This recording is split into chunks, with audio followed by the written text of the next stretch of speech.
నమస్తే friends, welcome back to our channel.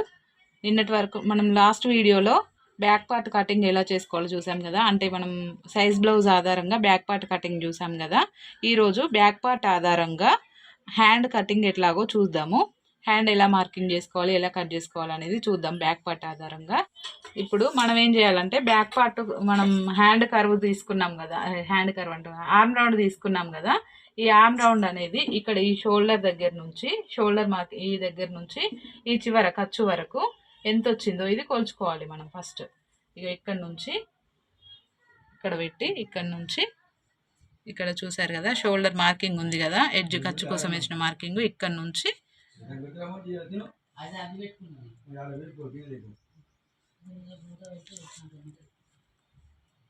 ఇలా tape పెడుతూ ఎంత వచ్చిందో చూసుకోవాలి చివరి వరకు. ఇక్కడ నాకు 9.5 వచ్చింది, చూసారు కదా 9.5 వచ్చింది. ఈ 9.5కు 1 ఇంచు తగ్గించుకోవాలి. ఇప్పుడు మనకు అక్కడ ఆర్మ్ రౌండ్ అనేది 9.5 వచ్చింది కదా, 9.5 వచ్చింది. ఈ 9.5 నుంచి 1 ఇంచు మైనస్ చేసుకోవాలి. చేసుకుంటే 8.5 వస్తుంది కదా. అక్కడ 8.5కు మనం ఇది ఈ ఫోల్డింగ్ 8.5కి ఎక్కడి వరకు అయితే వస్తుందో అక్కడి వరకు మనం చూసుకొని ఫోల్డింగ్ చేసుకోవాలి. ఇది మొత్తం ఫుల్గా ఫోల్డింగ్ చేస్తే కరెక్ట్గా వస్తే పర్లేదు. కాకపోతే ఇట్లా మొత్తం 8.5 రాలేదనుకోండి, మనం ఇట్లా కొంచెం తగ్గించి ఎక్కడి వరకు అయితే 8.5 వస్తుందో అక్కడి వరకు చూసుకొని ఫోల్డింగ్ చేసుకోవాలి. ఎందుకంటే ఇలా మొత్తం ఫోల్డింగ్ చేసి పూర్తిగా 8.5 సరిపోలేదనుకోండి, రెండు చేతులకి రెండు వైపులా, అంటే ఒక చెయ్యికే రెండు వైపులా అతుకులు పడతాయి అన్నమాట. అట్లా పడొద్దు. ఒక హ్యాండ్కి ఒక అతికే పడాలి, తక్కువ అతుకులు పడాలి. తక్కువ అతుకులతో మనం బ్లౌజ్ కుట్టాలి అనుకుంటే ఇట్లా సగం ఇట్లా ఫోల్డ్ చేసుకొని ఇట్లా ఫోల్డ్ చేసుకున్నాం అనుకోండి, ఒక వైపే అతుకులు పడతాయి అనమాట. ఒక హ్యాండ్కి ఒక వైపే అతుకు పడుతుంది, అట్లా అనమాట. ఇప్పుడు మనం 8.5 ఉందా లేదా చూసుకుందాం. ఎక్కడి వరకు అయితే 8.5 వస్తుందో చూసుకుందాం. 8.5 కంటే ఇది కొంచెం ఎక్కువ ఉంది కదా, ఇంకొంచెం ఫోల్డ్ చేద్దాం.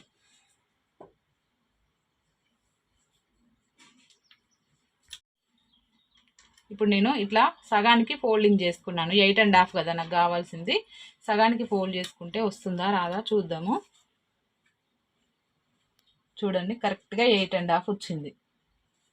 8.5 వచ్చింది. ఓకే, మనకు సగం ఫోల్డ్ చేసుకుంటే సరిపోతుంది. ఇప్పుడు మనకు హ్యాండ్కి జాయింట్స్ అనేవి పడవన్నమాట ఇట్లా వచ్చినప్పుడు.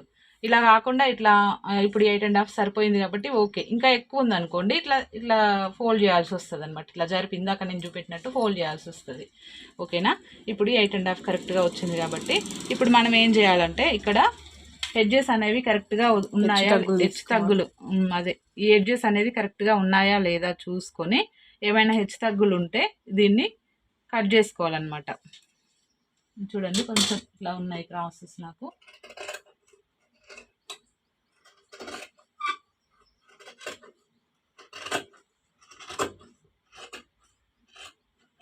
ఇట్లా హెచ్చు తగ్గులు ఏం లేకుండా కరెక్ట్గా కట్ చేసుకోవాలి. ఇలా అన్నీ ఈక్వల్గా ఉండేటట్టు కట్ చేసుకున్న తర్వాత మనకు ఇక్కడ కుట్టు కోసము ఒక 1/2 ఇంచుకి మార్కింగ్ చేసుకోవాలి. ఒక 1/2 ఇంచుకి మార్కింగ్ చేసుకున్న తర్వాత ఇక్కడ నుంచి మళ్ళీ మనకి ఇది సింగిల్ బ్లౌజ్ కదా, హెమ్మింగ్ చేస్తాం కదా, చెయ్యి మలిచి హెమ్మింగ్ చేస్తాం కాబట్టి హెమ్మింగ్ కోసం ఒక 1/2 ఇంచుకి మార్కింగ్ చేసుకోవాలి. 1/2 ఇంచ్ తీసుకోవాలి.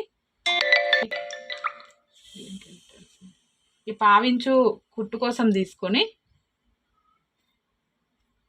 మళ్ళీ 1/2 ఇంచు దగ్గర నుంచి మళ్ళీ ఒక 1/2 ఇంచుకి మనం హెమ్మింగ్ కోసం ఏదమ్మా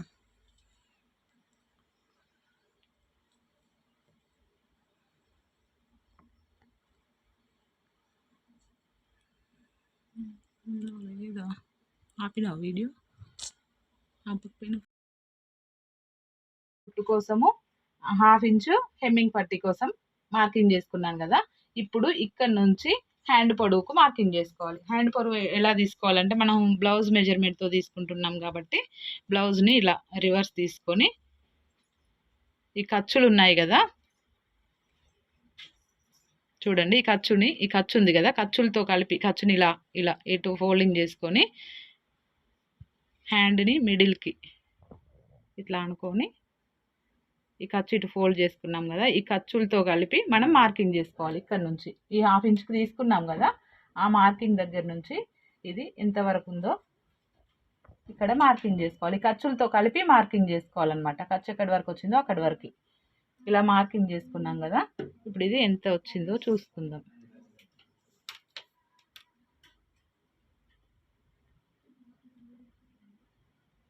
4:30 వచ్చింది చూడండి. 5 ఇంచులకి తక్కువ వచ్చింది, అంటే 4:30 వచ్చింది. ఇప్పుడు 4:30 వచ్చింది కాబట్టి హ్యాండ్ లోతు ఇక్కడ ఎంత తీసుకోవాలంటే దీన్ని సగానికి ఫోల్డ్ చేసుకొని, ఈ 4:30కి సగానికి ఫోల్డ్ చేసుకొని, అంతేనా,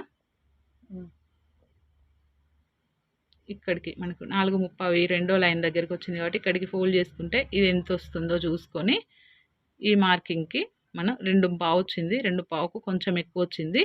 ఈ ఇది ఎంత వచ్చిందో అంతకి ఇక్కడ మనం అయితే ముందు ఏం చేయాలంటే ఇక్కడ 4:30 వచ్చింది కదా, ఇక్కడ కూడా 4:30కి ఇక్కడ నుంచి ఇక్కడ 4:30కి ఒక మార్కింగ్ చేసుకోవాలి. మనకి ఇక్కడ 4:30కి వచ్చింది కదా, హ్యాండ్ పెట్టుకున్నాం కదా, ఇక్కడ పైన ఒక లైన్ గీసుకుందాం. స్ట్రైట్గా ఒక లైన్ వేసుకోవాలి.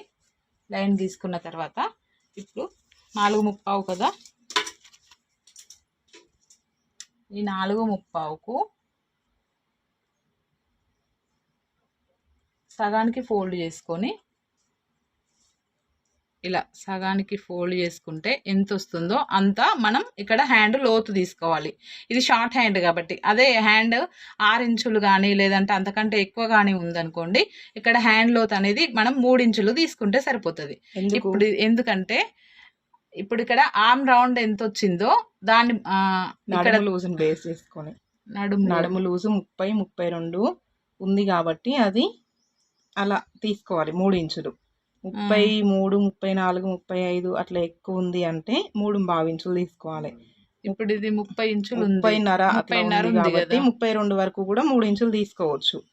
30 కంటే అంటే 32 కంటే ఎక్కువ 36 మధ్యలో ఉందంటే 3:15 ఇంచులు తీసుకోవాలి హ్యాండ్ డౌన్ అనేది. ఒకవేళ 36 హ్యాండ్ కైనా ఎల్బో హ్యాండ్ కైనా 3 ఇంచులు తీసుకోవాలి. షార్ట్ హ్యాండ్ కైనా అంటే హ్యాండ్ ఎల్బో హ్యాండ్ అయితే ఒకవేళ షార్ట్ హ్యాండ్ 4 ఇంచులే పెట్టుకున్నారు అనుకోండి, 4 ఇంచులే పెట్టుకుంటే వాళ్ళు ఏం చేయాలంటే మనం హ్యాండ్లో ఎంత ఉందో అంతకు సగానికి మార్కింగ్ వేసుకుంటే సరిపోతుంది. సో అర్థమైంది కదా మీకు. ఇప్పుడు మనం ఇక్కడ ఇది ఎంతకు వచ్చింది, 2.5 కంటే కొంచెం తక్కువ వచ్చింది, 2:15 అట్లా వచ్చింది. అక్కడికి మనం ఒక మార్కింగ్ చేసుకోవాలి. మార్కింగ్ చేసుకొని ఇట్లానేనా నిలువుగా గీత, అందుకే అక్కడ అడ్డం గీత స్ట్రైట్గా ఒక లైన్ అనేది గీసుకోవాలి చివరి వరకు, అటు చివరికి. ఇప్పుడు అక్కడ నుంచి ఇది మన మార్కింగ్ అవసరం లేదు, అక్కడ మార్కింగ్ పెట్టుకోవాల్సిన అవసరం లేదా. ఇప్పుడు ఇక్కడ నుంచి ఆ చివరి నుంచి ఖర్చు కోసం తీసేయాలి. చివరి నుంచి ఖర్చు కోసం ఇంకా చివరికి అక్కడ నుంచి 1.5 ఇంచ్కి మార్కింగ్ పెట్టుకో, అది ఖర్చు అనమాట. ఇక్కడ నుంచి ఇది ఖర్చు కోసం. ఇప్పుడు ఆ ఖర్చు దగ్గర 1.5 ఇంచ్ తీసుకున్నావు కదా, అక్కడ నుంచి సగానికి ఫోల్డింగ్ వేసి ఒక మార్కింగ్ తీసుకో. దాని మీదనే పెట్టు టేపు. ఇప్పుడు అక్కడ సగానికి ఫోల్డింగ్ ఇటువైపు అక్కడ ఒక మార్కింగ్. ఇది ఈజీగా ఉంటుంది అనమాట మనం తీసి టేప్ని ఫోల్డింగ్ చేసుకోవడం కంటే. ఇప్పుడు షోల్డర్ మీద ఎంత తీసుకోవాలి? షోల్డర్ మీద 1 ఇంచ్ తీసుకోవాలి. 1 ఇంచేగా, 1 ఇంచ్. ఇక్కడ షోల్డర్ మీద 1 ఇంచ్కి మార్కింగ్ చేసుకోవాలి. ఇప్పుడు నువ్వు సగానికి ఫోల్డింగ్ చేసినావు కదా, దాన్ని ఏం చేయాలి? సగానికి ఫోల్డింగ్ చేసిన దాన్ని ఇట్లా గీత గీసుకోవాలి.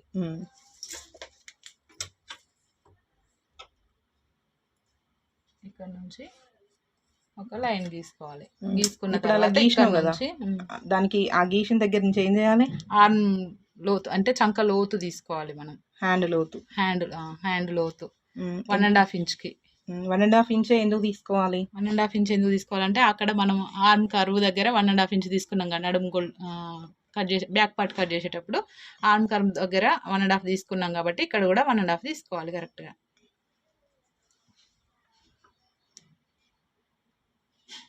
ఇక్కడ నుంచి 1.5కి మార్కింగ్ చేసుకోవాలి.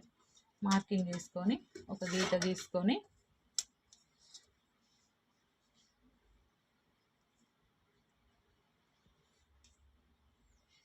ఇప్పుడు గీత గీసుకున్న తర్వాత ఈ 1 ఇంచు షోల్డర్ దగ్గర నుంచి 1 ఇంచ్ తీసుకున్నాం కదా, ఈ 1 ఇంచుని ఈ దీన్ని కలుపుతూ ఇక్కడ నుంచి మళ్ళీ ఈ ఖర్చు వరకు, అంతే కదా, అక్కడి వరకు కలుపుతూ మనం హ్యాండ్ కర్వ్ అనేది గీసుకోవాలి. ఇప్పుడు మనం కర్వ్ స్కేల్ సహాయంతో ఇక్కడ నుంచి ఈ షోల్డర్ మార్కింగ్ దగ్గర నుంచి ఆర్మ్ లోతు, చంక లోతు మార్కింగ్ని కలుపుతూ మార్కింగ్ ఒక గీత గీసుకోవాలన్నమాట.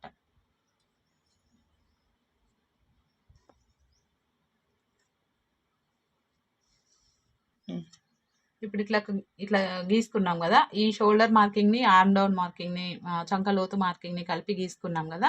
ఇప్పుడు ఇలా గీసుకునేటప్పుడు ఈ స్కేల్ అనేది చివర మనకు ఆపోజిట్లో ఉండాలి ఇది. ఇప్పుడు ఈ రెండింటిని ఇప్పుడు ఇక్కడ నుంచి మళ్ళీ ఈ ఖర్చు వరకు కలుపుతాం కదా, కలిపేటప్పుడు ఇది మన సైడ్ రావాలన్నమాట ఆపోజిట్లో. ఇట్లా ఇట్లా పెట్టి మళ్ళీ ఇక్కడ నుంచి ఇక్కడికి కలపాలి.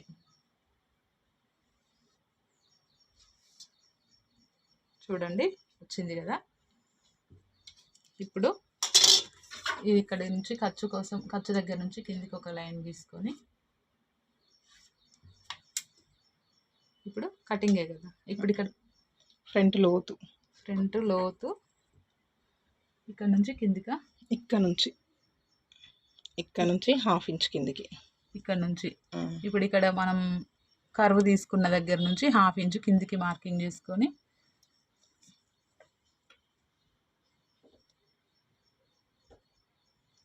హాఫ్ ఇంచ్ కిందికి మార్కింగ్ చేసుకొని ఖర్చు వరకు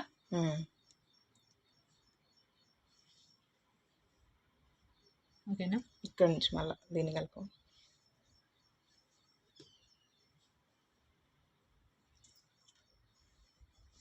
ఇప్పుడు మనం ఇక్కడ మార్కింగ్ చేసుకున్నాం కదా, ఈ షోల్డర్ దగ్గర నుంచి 1/2 ఇంచ్ డౌన్ తీసుకొని, అది చంక డౌన్ తీసుకున్నాం కదా, తీసుకొని ఈ ఖర్చు వరకు కలుపుకొని ఇప్పుడు మనం ఏం చేయాలంటే ఫస్ట్ మార్కింగ్ చేసుకున్నాం కదా, ఇది ఈ షోల్డర్ దగ్గర నుంచి ఖర్చు వరకు ఫస్ట్ మనం ఆర్మ్ రౌండ్ కర్వ్ అనేది మార్కింగ్ చేసుకున్నాం కదా, దాన్ని కట్ చేసుకోవాలి.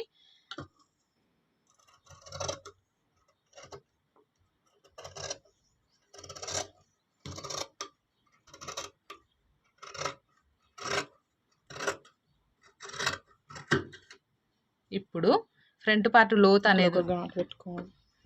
ఇప్పుడు ఈ షోల్డర్ దగ్గర ఒక ఘాటు పెట్టుకోవాలి. ఓకేనా. ఇప్పుడు ఈ మనం ఆర్మ్ డౌన్ తీసుకున్నాం, ఏంటిది ఇది ఫ్రంట్ పార్ట్ లోతు తీసుకున్నాం కదా, ఈ ఫ్రంట్ పార్ట్ లోతుని కట్ చేసుకోవాలి ఇట్లా కరెక్ట్గా ఈ నుంచి ఇక్కడి వరకు, ఈ మార్కింగ్ మీద నుంచి చేసుకోవాలి. అవును, ఇట్లానే డైరెక్ట్ కట్ చేసినామంటే ఫ్రంట్కి బ్యాక్కి లోతు వస్తుంది. మనకు ఫ్రంట్ పార్ట్ మాత్రమే లోతు కావాలి కాబట్టి దీన్ని సపరేట్ చేసుకోవాలి. సపరేట్ చేసుకొని ఇటు నుంచి కట్ చేయాలా, ఇటు నుంచి కట్ చేసి ఇటు నుంచైనా ఈ ఆర్మ్ డౌన్ సైడ్ నుంచి ఇట్లా కట్ చేసుకోవాలి షోల్డర్ వైపు.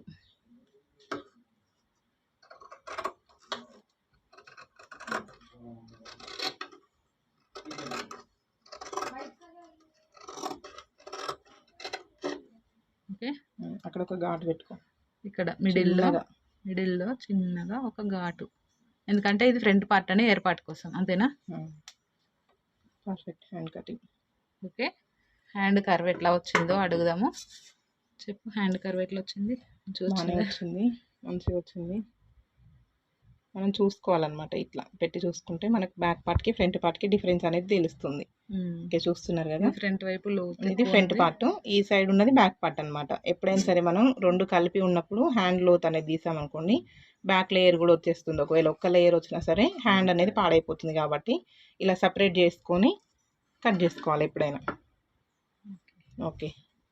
ఓకే అండి, ఇది ఈరోజు నేను నేర్చుకున్న క్లాస్ అయితే ఇది హ్యాండ్ కటింగ్, బ్యాక్ పార్ట్ ఆధారంగా hand cutting, hand curve, and ఏంటంటే ఇది front part, hand front part లోతు తీయడం అయితే నేర్చుకున్నాను. కాకపోతే నాకు కొంచెం కన్ఫ్యూజింగ్ ఉంది, ఇంకా ప్రాక్టీస్ చేయాలి. మీరు కూడా ప్రాక్టీస్ చేస్తున్నారా లేదా అనేది నాకు కామెంట్ సెక్షన్లో చెప్పండి. ఇంకా మీకు తెలిసిన టిప్స్ ఏమైనా, ఇంకా ఈజీ ప్రాసెస్లో ఎలా కట్ చేయాలి, ఇంకేమైనా మీకు తెలుసుంటే మాత్రం ఖచ్చితంగా నాతో షేర్ చేసుకోండి. ఓకే అండి, వీడియో కనుక మీకు నచ్చినట్టయితే ఒక లైక్ చేయండి. ఛానల్ని సబ్స్క్రైబ్ చేసుకోవడం మాత్రం మర్చిపోకండి. Thank you for watching.